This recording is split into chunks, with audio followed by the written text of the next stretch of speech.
Berdiam diri di hadapannya tidak akan sia-sia. Kalimat ini merema hari-hari ini. Dan kita diajari untuk diam dan mengetahui bahwa Allah, dialah yang memegang kendali. Saya ingin kita untuk membuka firman-Nya, yaitu di Mazmur 46, 2 ayat saja, ayat 11 dan 12. Saya mendapatkan pesan Tuhan ini ketika saya sedang check up. Waktu itu saya berada di sebuah tabung, kalau Anda tahu namanya MRI, seluruh tubuh kita masuk ke dalam tube itu ya. Dan bagi orang-orang yang takut tempat sempit, nah itu bisa jadi momok. Tapi bagi saya kesempatan untuk berdiam diri di hadapan Tuhan. Karena saya 1 jam di dalam sana, nggak boleh gerak. Kalau goyang diulang. Saya belajar sesuatu, diingatkan Tuhan akan suatu kebenaran yang saya sudah tahu. Tapi menjadi semakin hidup. Dan saya tahu itu dihidupkan untuk Anda. Keluarga Saat Teduh Bersama yang hari-hari ini sedang perang syaraf. Apa maksudnya perang syaraf? Sebagian Anda berada dalam sebuah season musim hidup di mana peperangan rohani Anda itu maraton. Peperangan rohani yang saya maksudkan itu bukan hanya sama melawan setan, tapi juga melawan orang-orang yang punya niat jahat dalam hidupmu. Dan ini pesan Tuhan. Karena sifatnya berkepanjangan, berkesinambungan, Anda tidak boleh kelelahan. Karena itu perlu jaga stamina rohani. Dan stamina rohani itu dijaga lewat berdiam diri. Gini ya, tidur aja ada faedahnya. Kenapa Tuhan ciptakan tidur? Kenapa Tuhan tidak biarkan aja manusia itu dikasih super power terus bekerja around the clock atau seputar jarum jam. Tidak pernah henti-hentinya. Kan kita lebih produktif. Tidur itu nggak sia-sia. Karena di situ kita mengalami restorasi, pemulihan secara jasmani. Yang itu pasti ya, penat-penat kita hilang kalau kita tidurnya nyenyak ya, apalagi dalam. Maka semua pegel-pegel lino itu hilang. Tapi bukan hanya itu, dia juga memulihkan kita secara emosi. Misalnya kalau kita lagi, gimana hatinya lagi bete, hatinya lagi gundah gulana, lagi gelisah, gimana besok pagi you feel better. Apalagi kalau kita bersandar pada Tuhan, selalu baru rahmatnya setiap pagi. Kalau kita lagi emosi rasanya mau lampiaskan ke orang lain, kita tahan diri, lalu malam berlalu, besok pagi kita lebih tenang. Jadi lebih bisa mikir.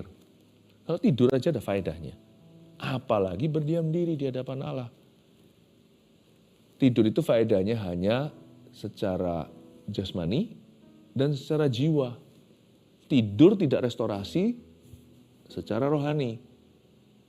Roh kita baru dipulihkan kalau kita meluangkan waktu di hadirat Tuhan. Roh kita itu baru bisa benar-benar di-refresh, disegarkan kembali kalau kita itu belajar berserah. Tidur saja tidak bisa memulihkan roh kita. Sama dengan makanan yang kita santap tiap hari, itu tidak akan menjamah roh kita. Apa yang kita makan berakhir di jamban. Hanya makanan rohani yang memulihkan kerohanian. Hanya berdiam diri di hadapan Allah lah yang bisa menguatkan iman kita. Mari kita baca ayatnya. Mazmur 46 ayat 11-12 bunyinya, diamlah dan ketahuilah bahwa akulah Allah. Aku ditinggikan di antara bangsa-bangsa, ditinggikan di bumi. Tuhan semesta alam menyertai kita.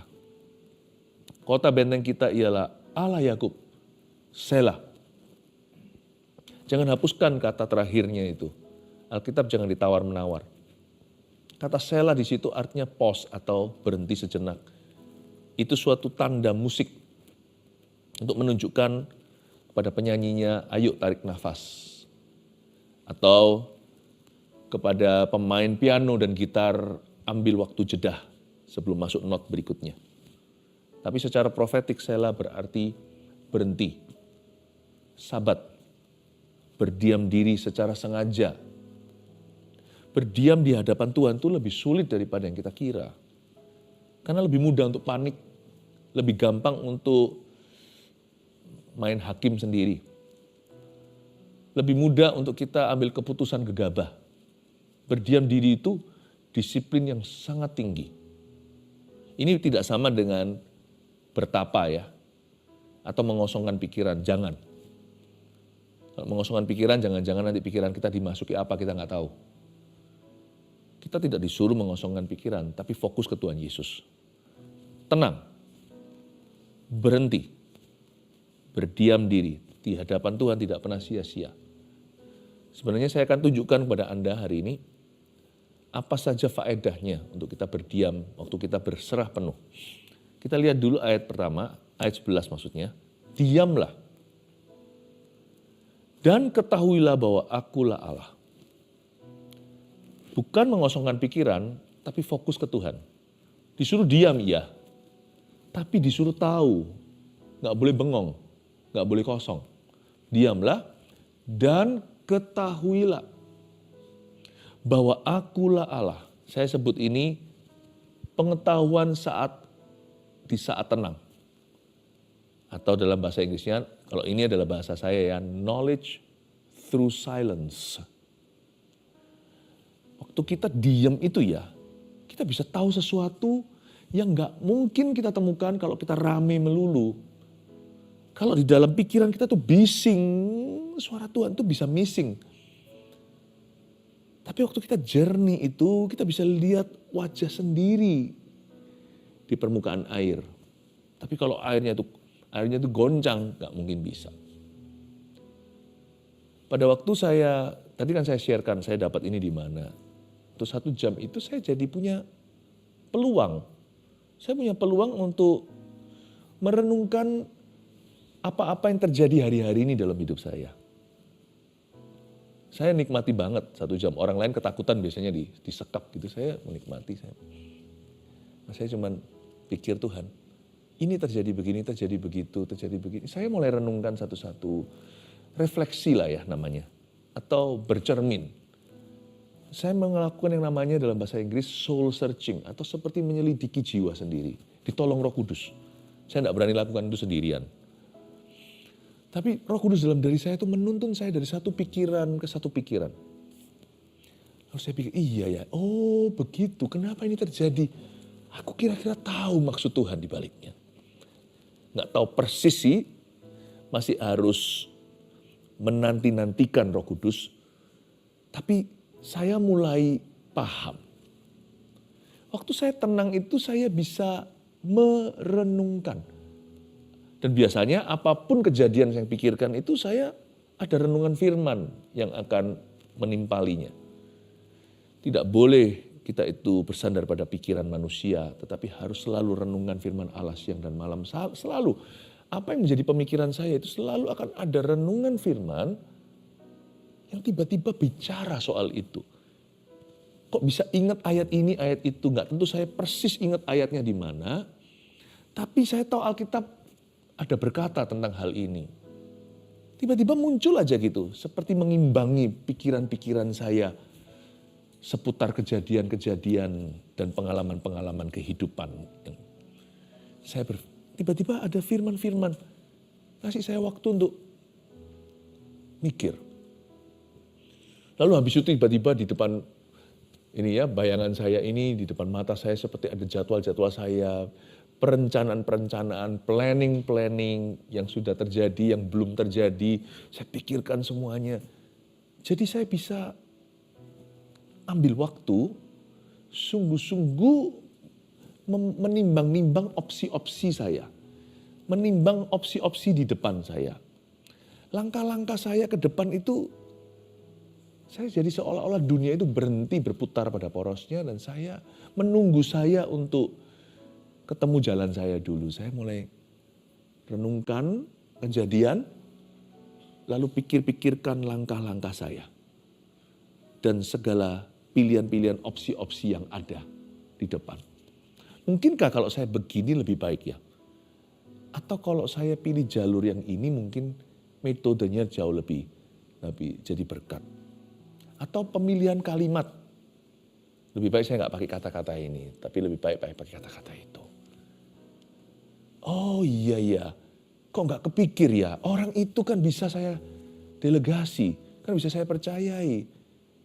kok nggak pernah saya itu selama ini memperhatikan. Ternyata orang itu punya bakat loh di bidang ini. Ada potensi. Setelah ini nanti saya keluar dari tabung ini, saya mau telepon seseorang. Diingatkan Tuhan. Saya harus telepon orang ini. Gimana ya kabarnya? Saya harus hubungi orang itu.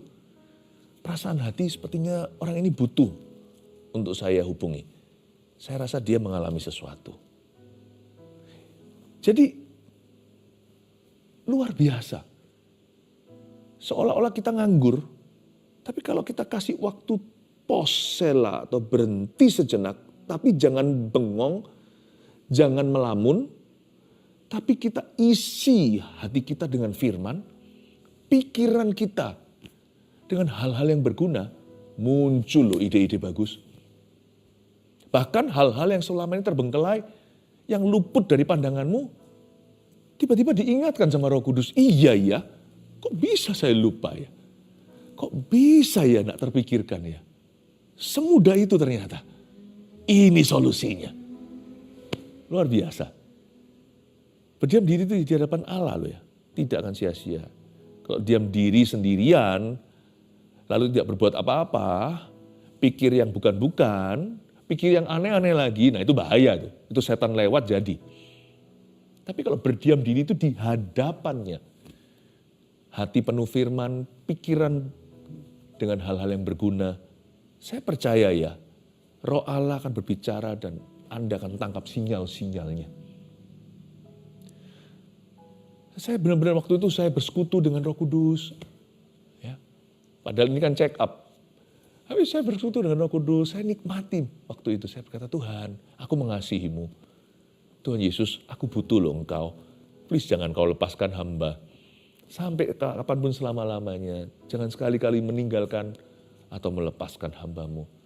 Saya berdialog dengan Tuhan. Ketika badan saya tidak bisa kemana-mana. Saya berkata, Tuhan, Engkau yang kemana-mana di hidupku. Jamah orang-orang yang kulayani Tuhan. Ya Tuhan, aku berdoa untuk keluarga saat teduh bersama. Engkau lawat mereka Tuhan. Baik saat acara atau setelahnya. Bahkan sebelumnya, Tuhan sudah mampir dulu ke rumah mereka. Tuhan, kuserahkan keluargaku Tuhan. Dan kuserahkan pekerjaan dan profesiku kepadamu Tuhan. Kuserahkan kekhawatiranku, saya bicara dengan Tuhan. Luar biasa ya. Saat kita itu benar-benar disekap seolah-olah misalnya kita itu punya disiplin tutup pintu saat teduh. Tidak mau diganggu. Di depan pintu ditulis do not disturb. Ya, jangan ganggu aku. Lagi berdoa, kita nggak mau kemana-mana. Waktu kita itu di situ, Tuhan justru yang akan pergi kemana-mana dalam hidupmu. Tuhan justru bekerja ketika Anda berdiam diri di hadapannya. Diamlah dan ketahuilah bahwa akulah Allah. Ini dahsyat sekali. Bukan diam tidak berbuat apa-apa. Diam dan berdoa. Diam dan ketahuilah. Diam dan renungkanlah firman Allah. Bahwa akulah Allah. Aku ditinggikan di antara bangsa-bangsa, ditinggikan di bumi. Tuhan ke bangsa-bangsa, Tuhan ke ujung bumi. Tuhan yang kemana-mana di hidupmu.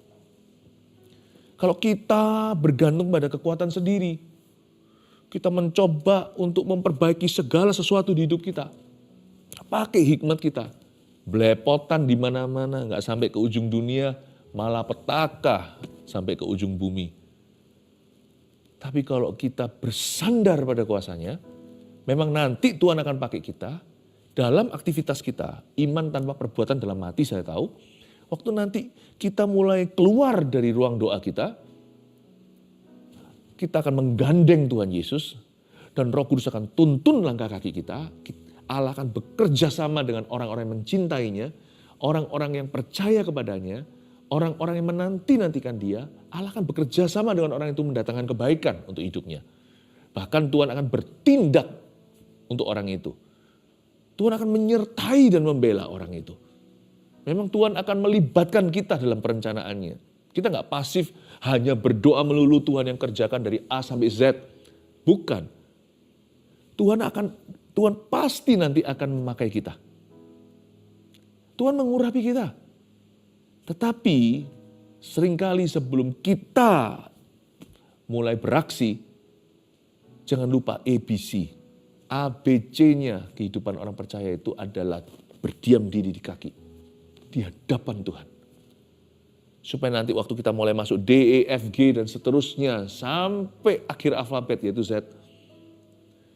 Supaya nanti itu sisanya penyertaan Tuhan. Bukan kekuatan manusia, bukan hikmatmu dan hikmatku, tapi hikmat Allah yang lebih tinggi. Tuhan semesta alam ayat 12 menyertai kita. Kota benteng kita ialah Allah Yakub. Kalau Anda baca Tuhan semesta alam ini bukan Tuhan alam semesta. Tuhan semesta alam ini artinya God Almighty, itu menunjuk kepada kuasanya yang tak terbatas. Dalam bahasa Inggrisnya Lord of Hosts. Itu referensi kepada panglima bala tentara Allah. Tidak senyaman yang kita kira Tuhan semesta alam seperti alam semesta, betapa indahnya. Kicauan burung yang begitu merdu, bukan. Tuhan semesta alam itu berbeda artinya. Itu artinya Allah yang membelah Laut Merah. Allah yang menciptakan dari yang tidak ada menjadi ada. Allah yang membangkitkan orang mati. Allah yang menyembuhkan orang kusta. Allah yang memecah-mecah 5 roti 2 ikan 5.000 orang makan. Tuhan semesta alam itu menunjuk, mendemonstrasikan kuasanya yang ajaib. Kok bisa ya ayat 11 bicara soal diam, ayat 12 Tuhannya yang gak diam. Waktu kita diam, Tuhan gak diam. Waktu kita angkat tangan, bukan menyembah, maksudnya menyerah kepadanya, berserah penuh. Aku berserah pada Yesus, Juru Selamat. Aku berserah. Waktu kita angkat tangan, Dia turun tangan. Dia turun tangan. Itu maksudnya Tuhan semesta alam. Menyertai kita itu bukan bekerja sama. Menyertai kita artinya Tuhan turun tangan tanpa campur tangan kita. Itu artinya menyertai kita. Tuhan semesta alam kuasanya menyertai kita. That's what it means. Itulah arti sesungguhnya ayat 12a. Kuasa Allah akan menyertai kita. Tuhan kan bekerja tanpa campur tangan kita. Tuhan akan bertindak bagi orang-orang yang menanti-nantikan Dia. Itu sebuah ayat lain yang kita tidak bahas hari ini. Saya kutip saja. Betapa hebatnya Allah akan bertindak bagi orang-orang yang menanti-nantikan Dia. Kata menanti-nantikan itu yang berdiam diri di hadapannya dan berserah penuh. Yang dengar-dengaran dengan Allahnya seperti Daud sebelum perang. Betapa hebatnya kuasa Allah akan berlaku atas orang itu. Tuhan semesta alam, berarti kuasanya yang ajaib tak terbatas itu akan menyertai orang itu. Tuhan akan bekerja dalam hidupnya. Dan apa yang dia doakan, bahkan tanpa campur tangan manusia. Ayat 12 itu menunjuk kepada keajaiban Tuhan yang akan terjadi atas hidup orang yang menanti-nantikan Dia. Kota benteng kita ialah Allah Yakub, berarti Dia tak pernah gagal. Bagi orang-orang yang diam dan mengetahui bahwa Dia adalah Allah, Allah tidak akan pernah mengecewakan orang itu. Kota benteng kita ialah Allah Yakub. Selah. Disinilah the act of being quiet, tindakan untuk berhenti sejenak dan merenungkan kebesaran Tuhan dan belajar untuk dengar-dengaran. Berdiam diri di hadapannya tidak akan sia-sia. Saya mulai kasih 1, 2, 3 poinnya.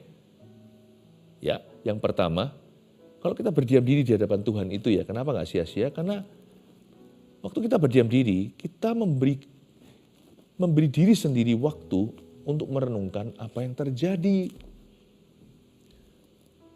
Itu maksudnya. Memberi kita waktu untuk merenungkan apa yang terjadi. Kalau saya sebut merenungkan di sini itu libatkan firman. Kalau nggak ada firman, itu bahaya, itu pikiran manusia.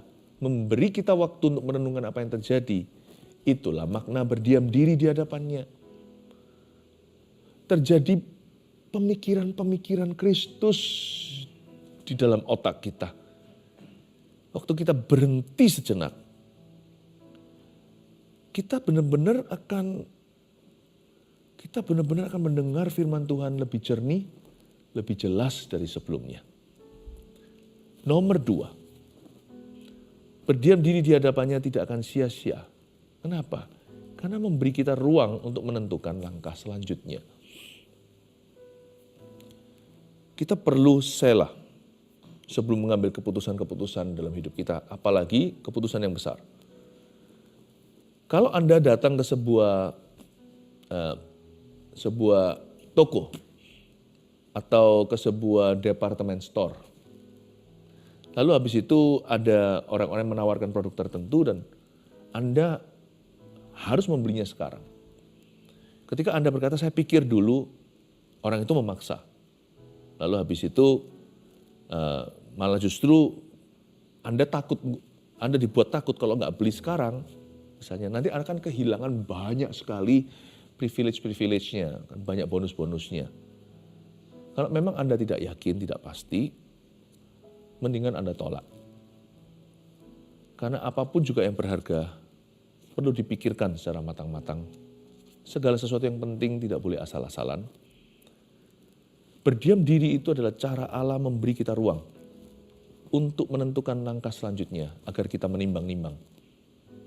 Dalam spirit doa, dalam semangat doa, berdiam diri itu luar biasa. Kadang-kadang perlu menjauh. Ingat Yesus waktu berdoa di Getsemani, dia menjauhkan diri dari murid-muridnya yang lain. Karena Tuhan perlu konsentrasi, padahal dia adalah anak Allah. Dalam hidupnya sebagai anak manusia, Yesus adalah manusia berdoa. Selemparan batu jauhnya. Kalau Anda ambil batu kecil, Anda lempar sekuat tenaga, ya itulah kira-kira berapa ratus meter Yesus menjauhi mereka. Hanya membawa 3 murid yang lainnya, Petrus, Yohanes, dan Yakobus. Yesus berdoa di situ. Kalau konsentrasinya pecah, dia nggak bisa menentukan langkah-langkah penting dalam hidupnya. Sedangkan sebentar lagi Yesus akan naik ke kayu salib. Dia harus mempersiapkan diri, itu lebih daripada mempersiapkan untuk sebuah ministry. Yesus mau mati bagi seluruh dunia. Semua nubuatan harus digenapi di atas tubuhnya. Setiap kata, kalimat, setiap gerak-geriknya, semua harus menggenapi hukum Taurat. Yesus perlu berdoa sekalipun keluar peluh darah. Dan Bapa di sorga memberi bala bantuan, malaikat hadir di sana ketika Yesus sedang mengalami penderitaan jiwa yang tak terhingga. Karena dia tahu sebentar lagi ia akan dipisahkan dari Bapaknya karena dosa dunia. Eloi, Eloi, lama sabachthani. Allahku, Allahku, mengapa engkau meninggalkan aku? Kenapa Yesus pergi selemparan batu jauh? Karena Yesus perlu menentukan langkah selanjutnya dan langkah terpenting dalam hidupnya. Anda mau menentukan jodoh, jurusan nanti mau kuliah di apa atau di mana, atau pekerjaan. Kadang-kadang sih nggak punya pilihan, pekerjaan yang memilihmu. Tapi kalau Anda punya pilihan pekerjaan apa, ada beberapa opsinya, Anda juga perlu berdoa. Sekalipun Anda seolah-olah nggak punya pilihan, Anda perlu mempersiapkan diri. Ketika menerima pekerjaan itu, hatimu harus sungguh-sungguh. Apapun itu juga yang sifatnya persimpangan dalam hidupmu, apalagi yang sifatnya transisi. Segala perubahan. Ambil waktu selempar batu jauh. Itu bisa jadi masuk ke kamarmu. Dan janjian sama keluarga agar Anda bisa konsentrasi penuh selama 2 jam tidak diganggu. Atau misalnya Anda pergi ke suatu tempat. Mengasingkan diri dulu untuk berdoa di situ. Apapun juga ada usaha, ada effort dari Anda untuk mencipta ruang agar Anda bisa sendirian dengan Roh Allah sebelum menentukan keputusan-keputusan penting hidupmu. Dan izinkan Roh Kudus untuk mewahyukan sesuatu. Izinkan Roh Tuhan untuk menuntun jalan hidupmu sebelum Anda melangkah lebih lanjut. Sebelum masuk babak berikut, datang dulu ke kakinya. Saya nggak anjurkan, saya nggak sarankan, dikit-dikit lalu mengasingkan diri, dikit-dikit ngilang dia. Apalagi kalau kita sudah cek clock di kantor, sudah ada jam kerja, jangan beralasan loh ya. Kalau itu bukan hak kita, misalnya kita karyawan, ya jangan kau curi waktumu. Itu sama dengan korupsi. Korupsi waktu itu sama dengan mencuri. Kerjalah, nanti waktu pulang kan bisa. Tapi kalau itu kebebasan Anda mungkin bisa ngambil waktu. Kalau Anda bisa ambil waktu jeda. Misalnya barang cuma 5-10 menit. Diam saja. Diam seperti ini di meja kantor Anda. 5-10 menit aja mungkin pas lagi jam makan siang. Anda jeda, sebentar diam aja. Biarkan dengarkan satu lagu pujian atau nggak usah dengar musik sama sekali. Ada firman, mungkin nggak bawa Alkitabnya, kan di kantor ya mungkin Anda bawa HP-nya. Biarkan Roh Kudus taruh sesuatu dalam hatimu. Itu powerful. Nanti ya, Anda lihat ya, Anda banyak kali akan luput dari segala keputusan-keputusan salah yang bisa fatal akibatnya. Ciptakan ruang itu secara sengaja. Be kreatif. Tapi sekalipun kita boleh sekreatif-kreatifnya, tetap harus halal ya, tetap harus legal. Jangan sekali lagi tadi itu, jangan mengorupsi waktu kantor kalau tidak diperbolehkan. Tapi mari kita ciptakan ruang itu sendirian dengan Tuhan. Sebelum kita mengambil keputusan-keputusan berikutnya. Nggak tentu harus sendirian, sungguhan secara harafiah, mungkin bisa mesbah keluarga. Sebelum mengambil keputusan sesuatu, Anda tahu keputusan Anda akan mempengaruhi seluruh anggota keluarga yang lain, Anda bisa panggil mereka sekalian kalau mereka semuanya sudah seiman. Apalagi kalau mereka semua tidak menentang itu. Mereka juga rindu. Mereka juga rindu berdoa bersamamu. Bentuk mesbah keluarga itu, ayo doa sama papa mama. Papa mama membuat keputusan yang penting, ayo kita berdoa sama-sama. Wah, luar biasa. Menciptakan ruang itu. Berdiam diri di hadapan Allah. Tapi selain itu, yang terakhir, berdiam diri di hadapannya tidak akan sia-sia. Kenapa? Karena waktu kita diam diri, kita memberi Tuhan kesempatan untuk bekerja tanpa campur tangan kita. Tuhan semesta alam menyertai kita, itu maksudnya. Memberi Tuhan kesempatan untuk bekerja tanpa campur tangan kita. Waktu kita tuh berserah ya, berdiam diri, nggak tahu harus berbuat apa. Itu Tuhan bekerja tanpa kita. Kadang Tuhan bekerja sama dengan kita. Dan itu selalu ada. Dan itu harus ada. Tapi enggak melulu Tuhan itu mau bekerja sama denganmu dan denganku. Ada hal-hal tertentu Allah bekerja sendiri. Tugas kita hanya berdiam diri. Saya jadi ingat waktu Musa membelah Laut Merah. Musa berkata kepada bangsa Israel, kalian semua hanya akan berdiam diri dan menyaksikan kelepasan Tuhan. Kelepasan yang dari Tuhan. Saya jadi ingat juga ketika berapa kali di zaman raja-raja Israel, raja yang takut akan Tuhan, bersandar berdoa. Mereka diam saja. Dan itu musuh-musuh yang sekongkolan. Mereka sama-sama gempur umat pilihan. Itu saling bunuh-membunuh, mayat bergelimpangan. They did nothing. Makanya dalam namanya lembah Yosafat, mereka hanya datang untuk menjarah sehingga lembah itu berubah menjadi lembah pujian. Ada saatnya, ada kalanya Tuhan mau bekerja sendiri. Tugasmu hanya menanti-nantikan, percaya, bersandar penuh, dan berdiam diri di hadapannya. Itulah keindahannya berdiam diri di hadapan Tuhan, tidak akan pernah sia-sia. 3 hal ini Anda catat, dan belajarlah untuk tenang menghadapi segala perkara. Saya sendiri secara literal, dari waktu ke waktu, saya itu berdiam diri seperti ini. Jangan sibuk dengan HP-nya, ini itu, tutup segala sesuatu. Saya izinkan Anda mengintip sedikit di dalam ruang doa saya. Begini ya, saya cerita. Ada kalanya, hari-hari tertentu, di mana all I want, yang saya inginkan hanyalah diam di hadapan Tuhan. Nggak ada musik, nggak ada apa kadang-kadang. Saya cuma dengan Alkitab saya terbuka begini, dengan tangan saya dilipat. Dan saya hanya diam. Puluhan menit saya hanya diam di hadapan Tuhan. Tuhan itu mulai bicara. Kadang-kadang kalau saya sudah mulai bosan, saya hanya berdiri di ruang cuma berapa kecil ruang studi. Saya hanya berjalan kanan, kembali, sana, sini, diam saja. Kadang-kadang saya setel lagu, saya diam saja di hadapan Tuhan. I said nothing. Saya renungkan, pikiran saya tertuju ke Kristus. Dan Alkitab terbuka, jaga-jaga kalau Roh Kudus taruh sesuatu, saya langsung buka. Tahukah, itu adalah salah satu sumber kekuatan saya dalam pelayanan dan dalam kehidupan. Dan keputusan saya banyak dipengaruhi dengan saat-saat sakral seperti itu. Berdiam diri di hadapannya, tidak sia-sia.